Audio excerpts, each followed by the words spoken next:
Ho, ho, Oh, yeah. It's morning and we're here. It's morning time, it's Monday, at least where we are in the world. Maybe it's for you, it's the afternoon and night, but it's still Monday. Morning. M to the O to the N to the day. Yeah, here we go. Come on. Welcome. We're so glad that you're here. How you doing? Hi there. Welcome to the We're Better When We Come Together Morning show. with Copycat over here. You're copying me. I'm just singing along. Zuba, zuba, zuba, zuba. If copying's wrong, then put me in prison. You get me. How's everybody doing? I'm Terry Murphy. This is Chris Murphy. We are so glad that you're here. We're really glad. Everybody survived Welcome. the weekend? I mean, you need to be careful when you ask questions like that. I'm just saying. We did. We made it through. We're on the other side. We are on Monday morning, which means whoever is watching this survived the weekend. May not have thrived, I know. but survived indeed. Yeah. I've been watching too much Criminal Minds. I'm like, they could be playing it over someone's dead body. You don't know. Well, that's true. Yeah. I've been watching too many true crime TV shows. I've been trying to balance out Terry's, I'm going to just say it out loud. I'm going to call it an addiction to Criminal Minds. You better watch that language. We are in a mental health program. Well, I'm just saying, you have a How about- need to watch often, or a desire to peruse. Are you trying to use the word wisdom? Because I think that's what you're actually looking for. The wisdom. Okay, The sounds learning, good. the love of Yeah. knowledge, Okay, the joy all of right. solving problems. Okay, well, I've been trying to balance her joy of solving problems with us watching The Last Dance. It's so good. The Michael Jordan Bulls 90s documentary, and it's really Have you good. seen The Last Dance? It's so good. We've been promising or talking about watching it since it came out. I think probably in April or May, but now we've gotten around to it in August, and man, it's fun. We were It's good both times. in junior high leaning into high school in the glory years of the Chicago Bulls. Yeah. And they, for 100% sure, were our team. And, Yeah. I mean, I just remember I wanted to be like Mike. I did. Absolutely. I really did. Starting in like 7th grade. Yeah. We watched him on Channel 1, which I don't know if you had this in your public school growing up, but we had this thing called Channel 1, which also, what was his name? Who's I know on the Joe news? Davis did. Yeah, Anderson Cooper. Anderson Cooper was on Channel 1, and we would watch like the news basically. It wasn't like homeroom time. It was like 10 o'clock in the morning or something. We would watch Channel 1. Yeah. Sometimes in the afternoon, like it was Sometimes the in the thing that we afternoon. would do Super right weird. before the bell would ring to go home. Yeah. And that got us talking, like we were talking this morning about public high school and like what our experience was like. We went to the same public high school in Alabama. Ooh, the Last Narc. We'll have to check that out, Yeah, Joe. totally. Joe, you know what we're talking about. Joe went to high school with us. Yeah. And- Also, Robin, yes, we're big SVU fans as well. Totally. Yeah. Yeah. So we were talking about that, and I was saying, like, our dog, well, this is just a web of story.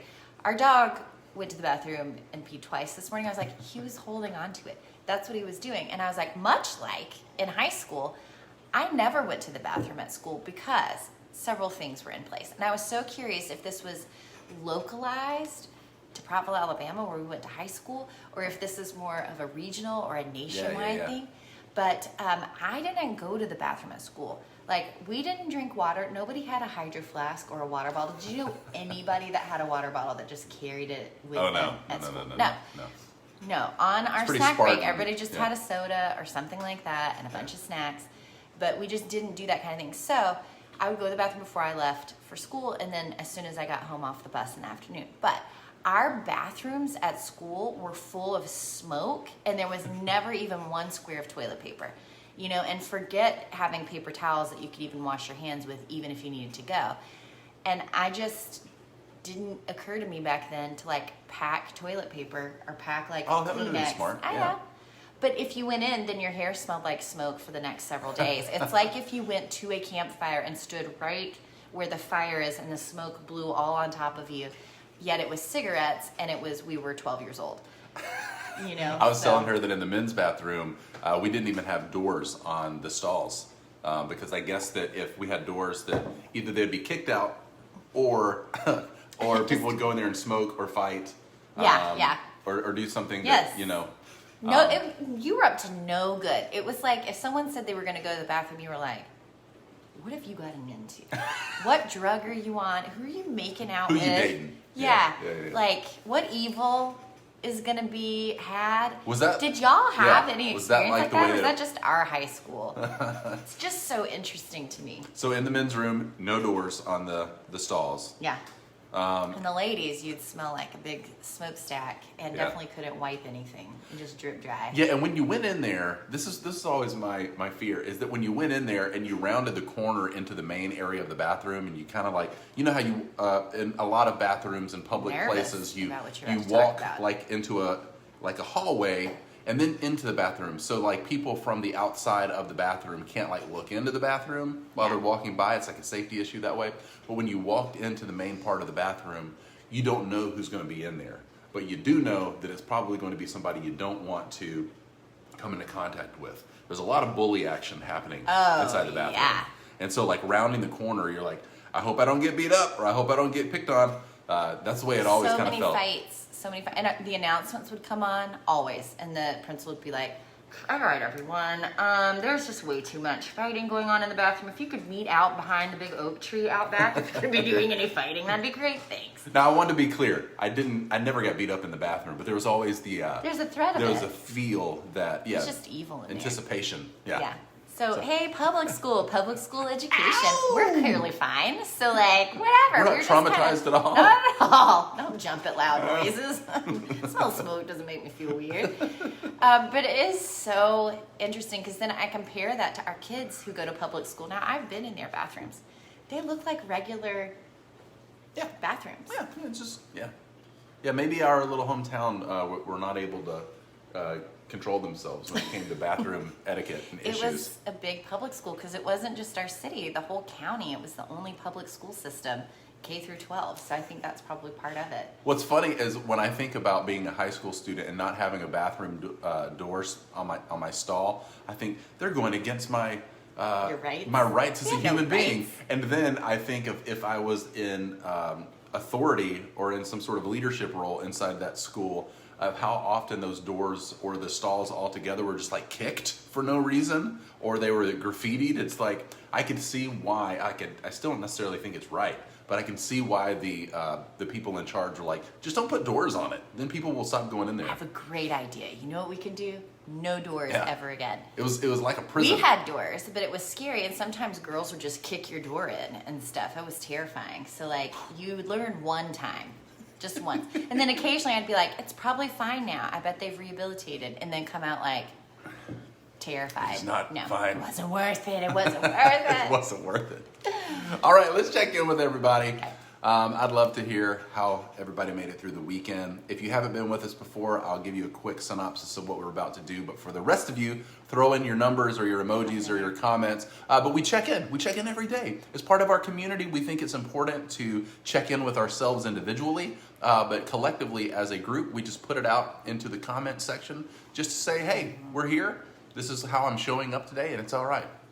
So if you're low, if you're not feeling very well today, if you do like a 1 through 10, 1 being I don't feel great at all, 10 being I feel amazing, maybe never better. So put that in there, or throw an emoji that makes sense to how you're feeling, or just just tell us straight out, whichever one you want to do. I'd love to check in with you. How you doing? I feel great. I had such a good weekend. I got to do art class, and I got to paint a little bit this weekend. That felt really good. Food, kind of hard. I was telling you a little bit last week, I was in the middle of like an autoimmune flare-up kind of a thing. I feel a little bit better this weekend in my body. So saying all of that, I'm thinking my emotions right now. So let me drop into my body really quick and see what I feel. I probably feel like 7-ish, actually, maybe even Ooh. leaning 8, which is pretty good. Wow, that's great. I feel really good. Yeah. Yeah. How about y'all? I know, laughing, right? Little in the weather, 5-star that you don't feel good. If I wasn't in the Kelvin range of heat, I'd be a 9. That's funny. No, I yeah. get that. Yeah, I think that I'm at a solid 7 today, and not that anything is bad. I feel really good today. But that's just what number pops up. That's great. I feel like a I 7. think that's wonderful. Yeah, seeing several other numbers come in, 8, 6, 5. Cool. Awesome. And you can always drop in an emoji. Yeah. If Feel you've those been all feels. over the place in the last 24 hours, we very heartily recommend throwing in a wave emoji or a surfer Yeah, emoji. this is me all the time. Yeah. Like Do you waving. feel like this weekend you've been I don't waving? ever even stay on one number. I feel like through a whole day because it just depends. Like I don't know if I'm gonna have sure. like a full blown like a trigger about something or if my body's gonna shift in some way. And then I'm highly relational. I don't know if y'all are that. So like if something ended up happening between the two of us, that could shift, better or worse. So Heck yeah. I just think it's interesting and it's okay. Like it's still worth checking in even if it changes. It's still worth doing that. It's almost like cleaning a house. It gets you back to baseline. You know where you are and then where you move from there. It's kind of cool. Yeah, absolutely. Yeah. So then after this, we'll do our morning pages too, and then that'll flesh out a little bit more about how I'm feeling, I think. Right now we have a house full of, I guess, 12-year-olds, 11, 12, 13-year-olds. Oh, Nandita. We had several people spend the night. This is back to school week for our kids. And so we just are hanging out with family. It's back to school week. Yeah, Friday is our first day back to school for the kids. So that should be fun. Yeah. I mean, they're back to school online, but still, like, it's such a shock. It's weird. We have not had the regular rituals. And so, like, it's part of the grief that I keep finding myself in this period is even the sort of transitions and rituals help you with Oh, yeah, transitions. yeah. So, like, getting married, we have a ceremony, not just because it's like formal and worth celebrating, but it's a ritual for everyone in a community to understand you were single and now you're a couple, right? You've been coupled.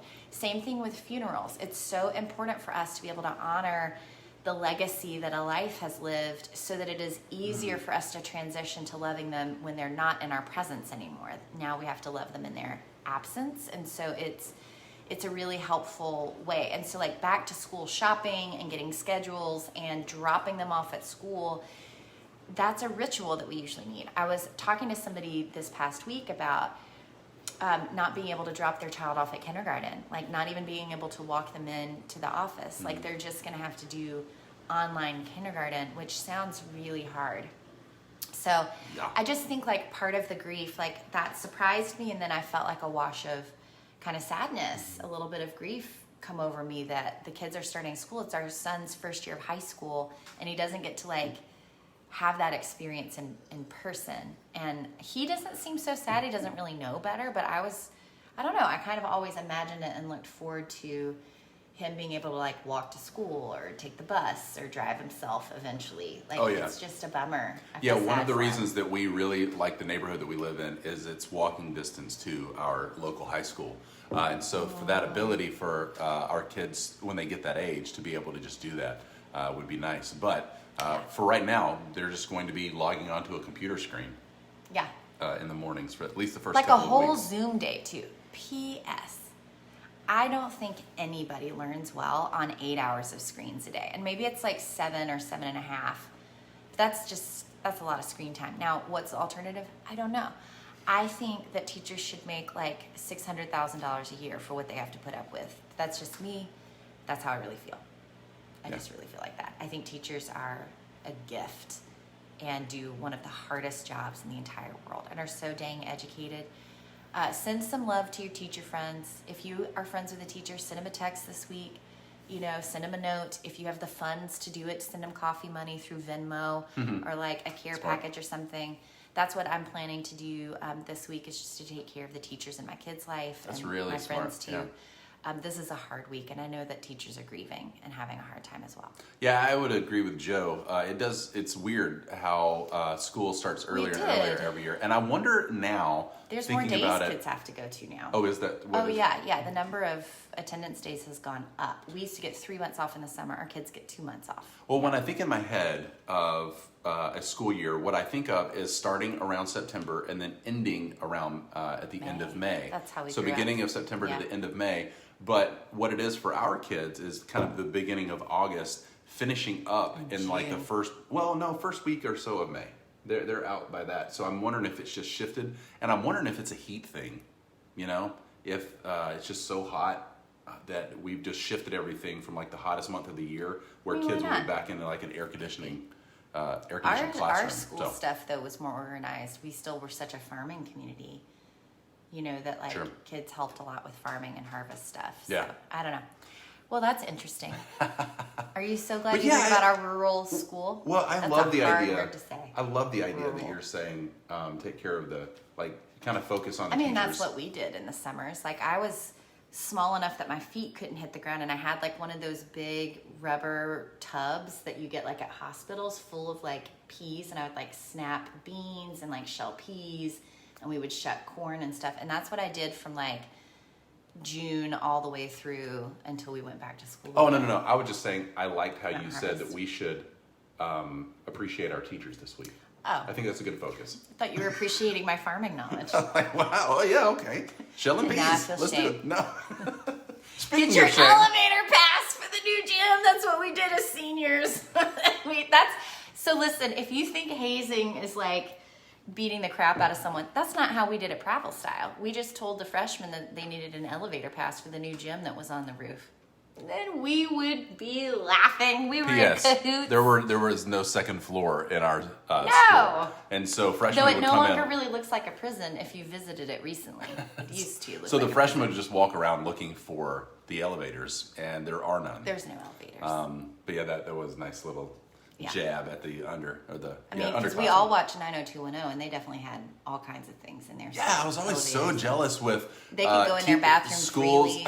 Yeah, schools that had 2 stories, and they could also like leave campus to go for lunch and then come back. No, We did not have that. you couldn't even leave lunchroom B, you know? So, like, I don't even want to hear it. Okay, so thank you so much for checking in. Now, we have been, like, wildly anticipating the series that we're about to get started in, and I'm super excited to talk about this with you because it is a place that tends to be confusing and can be hard a lot of times if you didn't grow up in a nurturing, loving sort of environment. So we are now entering Emotion Week. Emotions. We're going to talk about emotion. Welcome to Emotion Week on the Come Together Show, sponsored in part by Nabisco. When you can't feel your feelings, you can at least eat a bag of cookies. Eat your feelings with Nabisco. Oh man, that's pretty funny. Nabisco, please don't sue us. Yeah, I'm so sorry, Nabisco. I should have chosen something more general, like Acme, like it's all the cartoons. Cartoons? Yeah, Oh, like making Looney up. Tunes. Yeah, Brand Yeah. X. Brought to you by Acme Pimp. Saltines. Yes, For when you need a little bit of salt and a whole lot of carbs. Yeah. Acme Saltines. that's pretty good. I like it. Okay, so we're going to talk about emotions, why they're a big deal, why this is super helpful for you. Nipchi was my favorite, and you know they don't even make those crackers anymore. Do you know they don't make them? Because my sister called Lance, the whole company, and asked if there was anywhere in the world we could still get these crackers. They do not produce them anymore. They don't make They Nipchi? do not make them anymore. It was the That was number a- one bestseller in our school, That's some cheesy and in my goodness. belly, and in Yeah. my heart. Oh man, I like Captain's Wafers as well, I but feel Nipchi and whatever the anyway, we'll talk later. Now I'm getting hungry for Some cheesy Nipchi. crackers. I Yeah. bet someone has some in a basement somewhere that they They've would been be at hoarding out least that 10 Nipchi. years old. So we're going to talk about emotion though, and why this is so important. Emotional intelligence is less about cognitively, like with your neocortex, that front part of your brain, right? This front bit. This is like the model of the brain. Dan Siegel talks about your brain like this, like your brain stem, which is the most primitive, and then your amygdala, which is your midbrain. That's where we're going. We're talking about your amygdala and your limbic system and your midbrain. So it's more developed than breathing and just instinct. And so now we're actually going to be in a meaning-making part of your nervous system, right? Where there's memory, sense memory in your body, where there are cognitive stories that are going to be running through your head. And then your prefrontal cortex is like right behind your eyes, your neocortex. That's the highest part of your learning. That's where insight is. So we feel in this order. It starts in a body sensation, right? And then it moves up into your midbrain, into your amygdala and your limbic system, where there's actually a little bit more space and time. So it's a bit more evolved, a bit more developed, right? The whole mammalian family has this part of their brain. So dogs, cats, horses, humans, apes, dolphins, whales, we have this part of our brain. And then up here in our neocortex, we've evolved more into being able to problem solve and to think through things and to apply our insight to develop systems of thought. So emotion actually requires your whole brain. Okay, so we're not only talking about feeling, which is what you sense inside your body, right? So how do you know when you're hungry? Let's start there. How do you know when you're hungry? You tell me. How do you know when you're hungry? What tells you? Is it the time of day? Usually there is like there's a trigger that says it's time for dinner, or my stomach grumbles and I think it must be time for dinner. So then what do you do to check in on your hunger? Like, am I hungry? How would you know? If I said right now, are you hungry? What Then would you do? I kind of go, go into my stomach and go, is it hungry? Is it needing something? Is it growling? Does it feel empty? Is it yelling at me? Good, Yeah. good. So that's a perfect example of mindfulness. All mindfulness is... I did it right? Yes. All mindfulness is, yeah, you can't really get this part wrong, which is pretty great. So mindfulness is really just paying attention in the present moment. So how do you know if you are hungry? How do you know if you're tired? How do you know if you need to go to the bathroom? How do you know if you're in pain or if you're feeling okay? How do you know when we ask on the check-in, like what number you're at? So you turn your awareness internally. It's almost like instead of seeing out of your eyes and paying attention to what's literally in the room, you kind of go in.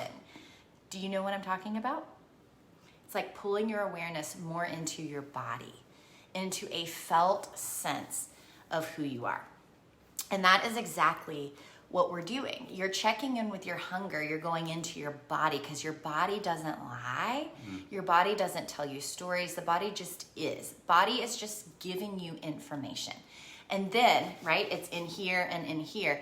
And then in our neocortex, we tell ourselves a story about all of those things that happen. So is in the neocortex where we interpret all of these signals that are Yep. firing? Okay. Yep. So signals firing, and then it gets to the point where we interpret that, the firing of those, whatever they are, axioms or I don't even know what I'm trying Neurons? to say. You're talking about your neural pathways? So we have a feeling, we have something that kind of sparks, and then we interpret that, and all of that happens like in a snap of a finger. 0.6 of a second.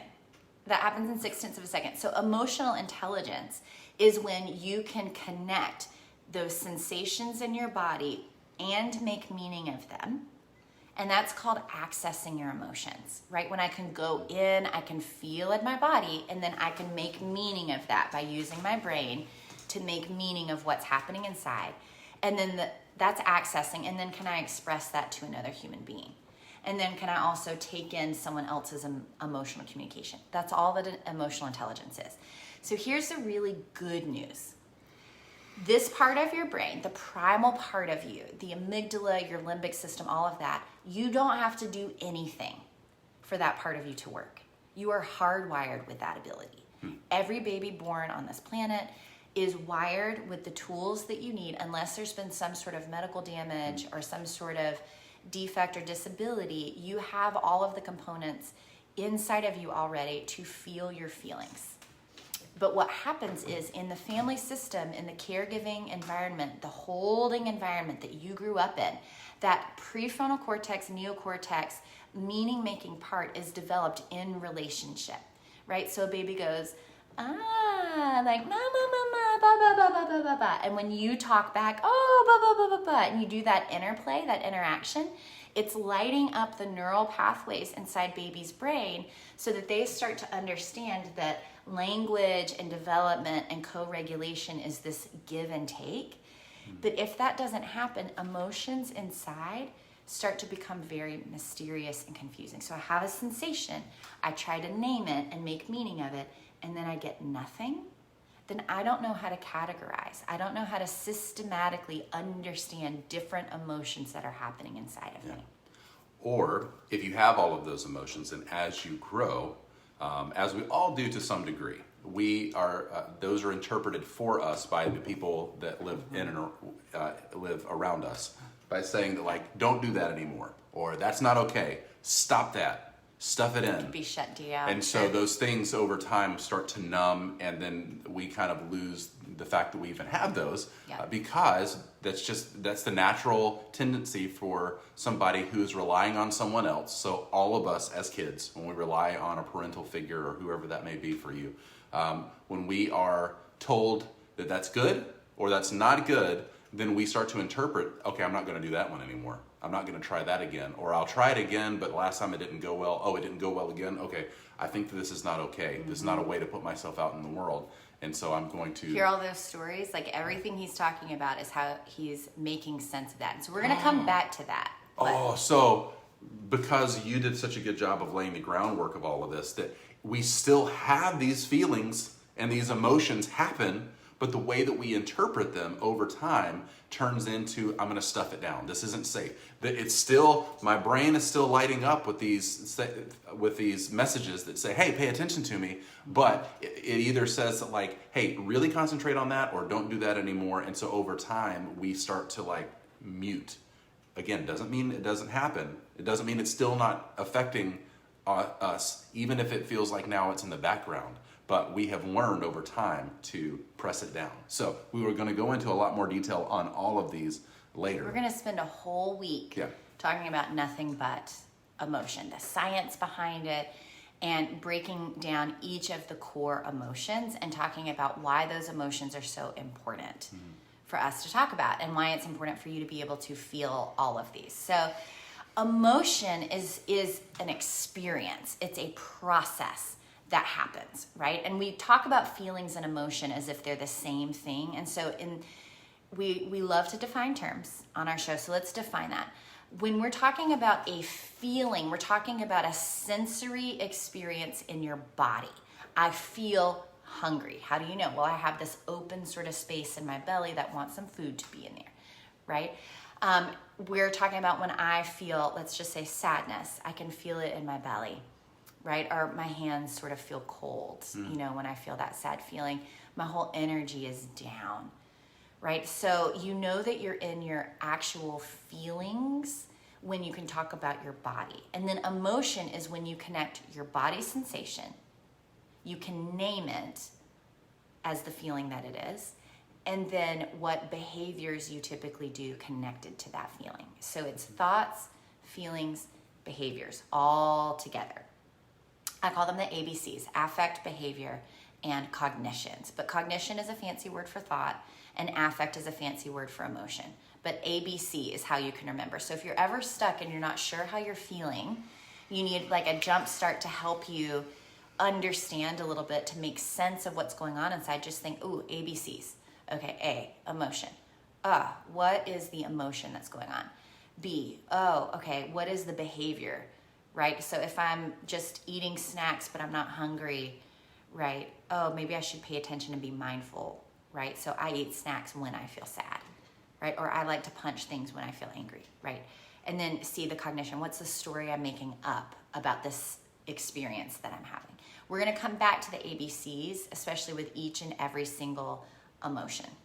Is this making sense to everybody? I just wanted to check in with all of you.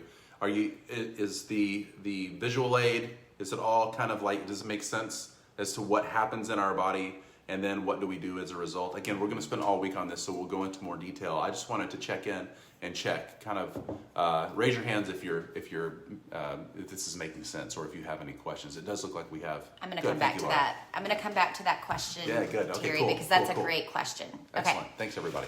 So let's talk a little bit. Let's break down the history of emotion. And I think it's important for us to build a really strong foundation, because we're going to keep coming back to these terms over and over again.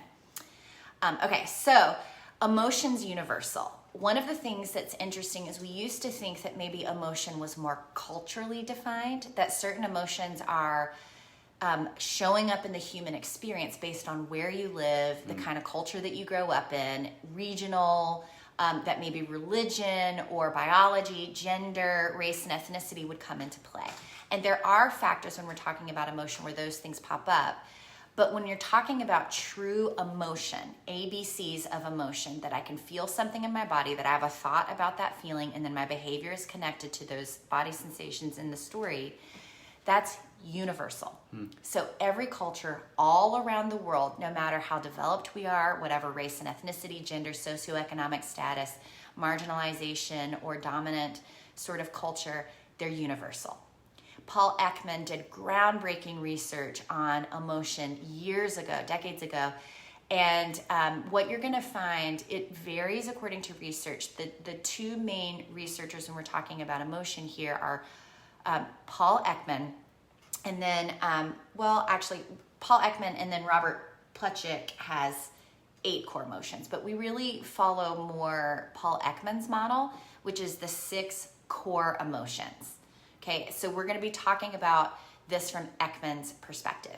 If you want to learn more from Paul Ekman's perspective, including an amazing interactive website where you can click on different emotions and see the ABCs broken down, go to atlasofemotions.org. Oh, that's and cool. It's gorgeous. Go there. They're looks in awesome. colors. It's just beautiful. So like all of this research is pretty phenomenal. And it's from a really long time. It's a very beautiful and interactive website. So go to atlasofemotions.org. It really, it's going to help you a lot. So as we understand that emotion is universal, then what that means is every single time you may think, I'm just not good at this, or I just must not have emotions, or I just don't do emotions. I want you to come back and remember, no, everyone does. What it means is probably in your lifetime, in your experience, whether it was developmental and this happened in childhood, or you had injuries or harm done throughout time as you distanced yourself from your emotional world. So if people didn't attend to you, we talked about this back when we talked about avoidant attachment. You can go back and watch that show if you want to hear more directly about how attachment style is connected to our emotion. But if no one really sat with you and helped you understand your inner world, right? No one sat with you. This just happened recently. Our son came in the room. He's 14. And he just felt a little off, right? So our bodies, our nervous systems were picking up on his nervous system. And something was a little bit off. No one had to say anything. He didn't come in and say anything, but he sought proximity. And so then I think you're the first one that said, are you okay, buddy? And he was like, yeah. And you named it. You said, you seem sad. And our son said, yes. I'm sad. So I'm going to stop right there. That's a perfect example of a caregiver tuning in, using your own mirror neurons. Mirror neurons are, so far we found them in 6 different regions in your brain. But what it is your neuron lights up when you see someone else's eyes, face, or experience them bodily near you. You can just kind of pick up on something, and it lights up the same region in your brain as the same emotion the other person is feeling. Mirror neurons are responsible for like empathy, compassion, predictability, problem solving. Yeah. Have you ever seen someone like drinking water when you're really thirsty and your mouth starts to water and you could like feel the cool sensation inside? That's your mirror neurons. Same thing happens in emotion. So your body's picking up on it, and you recognize on his face and in his body the same thing that happens to you when you're sad. Because it's also universal where we experience emotions. Sadness registers different in our physiology, in our body, than anger does.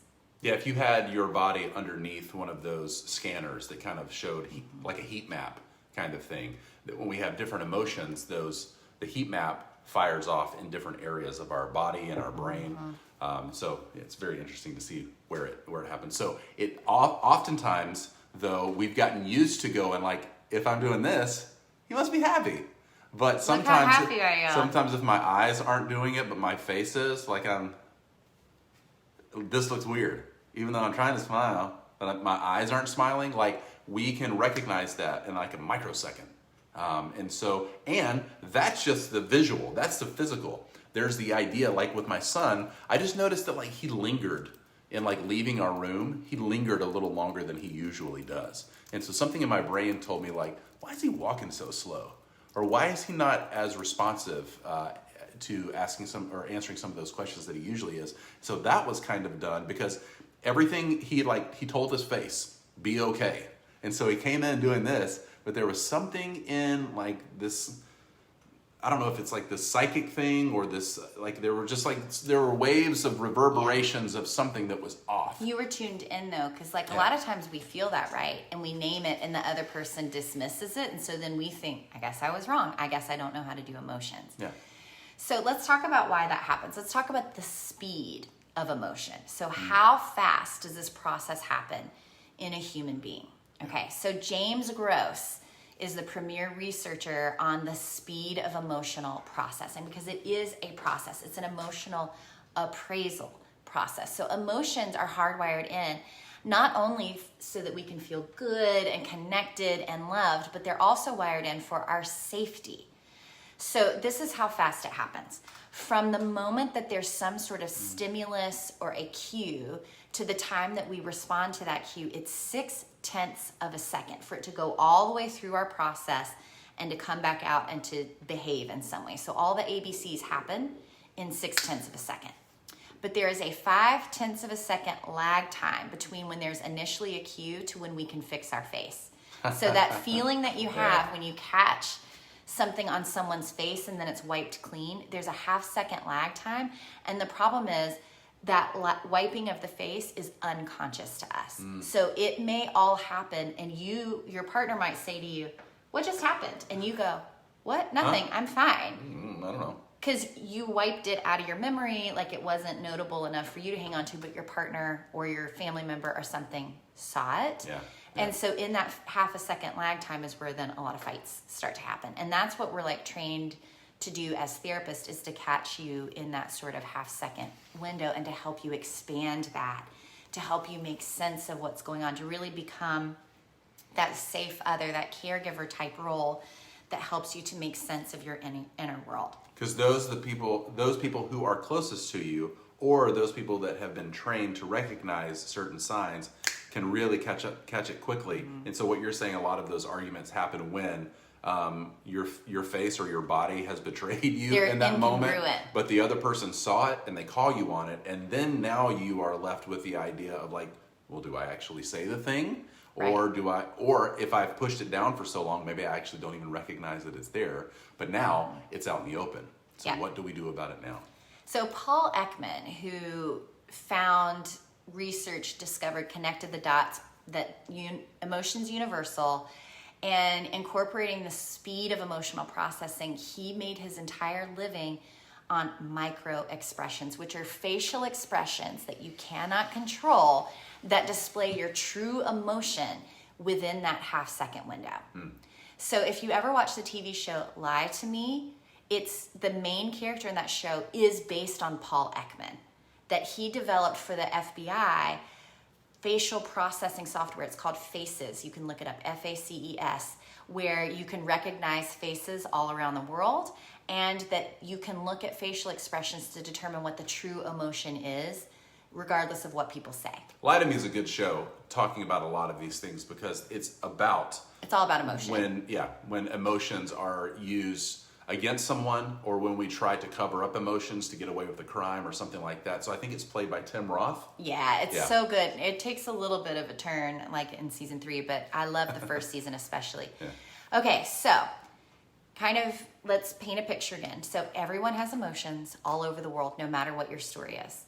The only way that you can develop a really, solid emotional processing system where you can make sense of your own emotional world and communicate them is if you have had a lot of practice, repetition and practice and success, where someone has accepted you in that sort of emotional processing place, which, according to research, if we're tying this into attachment, is 60% of us that are able to really do that well.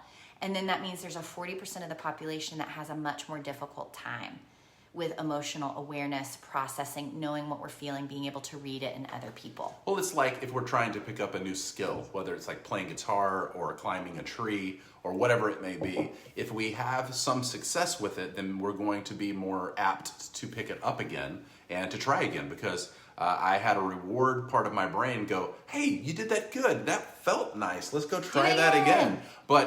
And so that's the same way with emotions. If we are, if there's some sort of reward that is built into when we express an emotion, then we will try that again. But if the opposite happens, and the opposite of a reward comes down from a parental figure or an authority figure that says, stop doing that, then we start to think that that's not okay. This is not fun, so I'm not going to try to enter back into that again, which is why we have a lot of people that, barring any sort of thing that I've seen briefly in some of the comments, that if there's some sort of issue going on deeper, like an Aspergery thing or somebody that has had those cut off, but just for most of us, we still can delete or deny or dumb down these emotions when they're told to us that that's not okay. And so part of the work that you and I do is just trying to get some of these emotions back online and saying, it's okay to feel these. Let's do it in a safe environment to get some good practice in there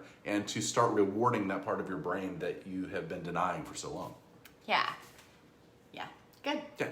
Okay, so there's questions and everything, and we're going to go back and look at them. I just want to make sure that we get to cover this sort of chunk of learning and everything. Okay, so what we're talking about here too is the core emotion. So let's talk about this. Let's say that you grew up in a family where you didn't get a lot of attunement, that you didn't get a lot of co-regulation, where caregivers were saying, oh, sweetie, that is so sad. Of course that's sad, right? What do you need right now? Like when I'm sad, when Dad gives me a hug, that feels so much better. Would it feel good to you to have a hug right now? So if you don't know what you feel, you don't know what you need. You get kind of this lost feeling of like, I don't know what to do. Emotion feels so overwhelming. And so then sometimes we start to avoid it, or sometimes we demand that others take care of us. In some ways, like boundaries start to feel difficult, like your relationships are going to suffer if emotion is really hard for you, because emotion is not just something that happens inside of us, but like we've been talking about, it's also the way that we relate to each other as human beings. Emotion is the primary way that we relate to others. Primary. I'm going to say it again. Emotion is the primary way that we relate to others.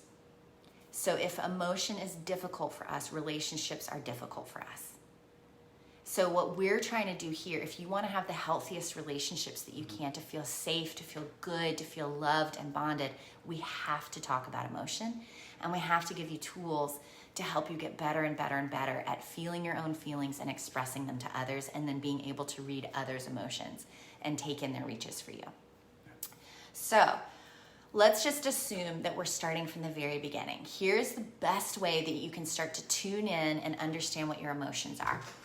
So the two main emotions that you come into this earth with, and that no matter what happens to you, even patients who are in a coma and are unconscious, patients that have had severe brain damage, patients that have had all kinds of things, if you grew up abused or neglected or any of this, you would still have this ability according to research. And it's this, that, hold on, let me see if I have the researcher written down for this one. Shoot, I don't. I'm going to look that up and make sure that I'm including it here. But this was really fascinating to me when I was doing research on emotion, even back at my dissertation. And it's this, that no matter what, you have this ability to distinguish between pleasure and displeasure. Starts out more as a binary, and then the 6 core emotions come from that place, which is why we tend to think of good emotions and bad emotions when we're really probably talking more about pleasure and displeasure, right? So when you think about anger, where does it land for you? Pleasing or displeasing? Like, this is a way that we can start to think about this. But let's go back, pleasure, displeasure. Now, if you grew up in a religious environment or in a culture where it wasn't okay to admit pleasure, this may feel really difficult, and emotions may feel really difficult. Religious sort of constriction can also constrict your emotional range, your freedom to just feel what you feel and to talk about it and to name it and to make sense of it. At least that's certainly been our experience. And so a lot of our healing has been deconstructing some of those more constricting places to just get back to the core of how actually I believe that God made us. But even if you're not religious, we know that science really backs this up. We're still always learning, but this one has been really consistently held up, no matter what the population is we're looking at. So pleasure, displeasure. So think about it this way as an infant. Hungry, that's displeasure, empty belly, maybe it even hurts a little bit. And so we cry out saying, this hurts, I don't like the way this feels, I'm experiencing pain or displeasure. Then when a parent comes and picks you up and holds you, what does that feel like? Pleasure. What about when you get milk? Pleasure. The milk is sweet instead of bitter. You know, it fills your belly, you feel satisfied. And then not only that, but when you're held by a caregiver, it's not just food. You know, babies are not just a digestive system. I heard that said on Thriving Littles on Instagram, and I was like, it's exactly right. You have a full nervous system, including an emotional template and a bonding template. So not only are you being fed, but you're being held close. You can hear the heartbeat and the voice of a caregiver that's holding you, and you're starting to develop the ability to feel pleasure. Right? And as you start to grow, that pleasure-displeasure system starts to develop into more complexity, right? So like, no, I don't like that. I don't want that, right? And being able to say no to that. How many toddlers know how to say no, right? They're fine with Both it. of ours are very They're so good, and they're not toddlers anymore. They're teens that can say no. And then how many of us can actually name and ask what we want based on just what pleases us? Yeah. That's really hard for me. Like, one of the things in coming to notice my own pleasure was having to process the block for me, which is, no, you have to earn pleasure. You have to earn good feelings. You can't just go right for pleasure. You need to like work hard first, then earn rest or a nap or whatever it is, right? So pleasure, displeasure is really the first place that emotion is going to develop and start to build, right? So if you have a hard time naming those, it's going to be really hard to start noticing what the other core emotions are, because they're based off of this pleasure, displeasure model, this binary, right? So all learning really starts from a binary. Think about how you learned math. Before you can do abstract math and conceptual, you need manipulatives and like physically be able to count the apples. 1 apple, 2 apples, 3 apples, before you're doing like X plus apple equals what, you know what I mean? So before we develop complexity, we start on this black and white, we start in a binary, and then as we add complexity, we fill in the gray, and then hopefully it starts to take on this world of color, right? And that's why children are active and exploring from birth, not just physically, but also emotionally. What happens to mom if I hit her in the face? Oh, she did not like that. Great, now I know that I don't want to disrupt the connection between us. She was displeased, I could read it on her face, so I don't want to do that anymore. If we're going to stay in relationship and stay connected, I want to have more pleasing interactions. Yeah. Okay?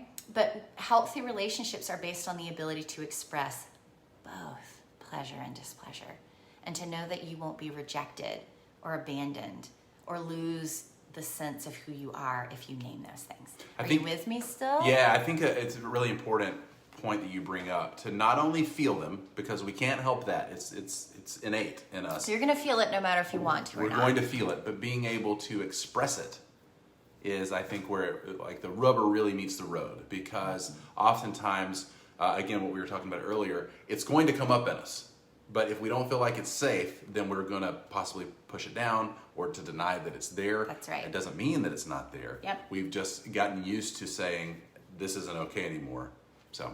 And it's directly connected to your attachment strategy. If you're curious what feels hard for you around emotion, you can just look back to your attachment strategy. If you don't know, you can go take the quiz on my website. I updated so the link works, terrymurphy.com. It's just right at the top. Click on relationship style quiz and it breaks everything down in there for you.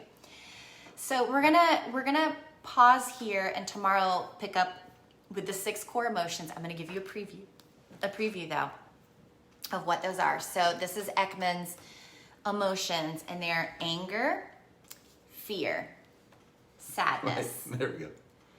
disgust, very good, joy, and surprise. Okay? Those are the 6 core emotions. You may be saying, wait a minute, where's hurt? Where's guilt?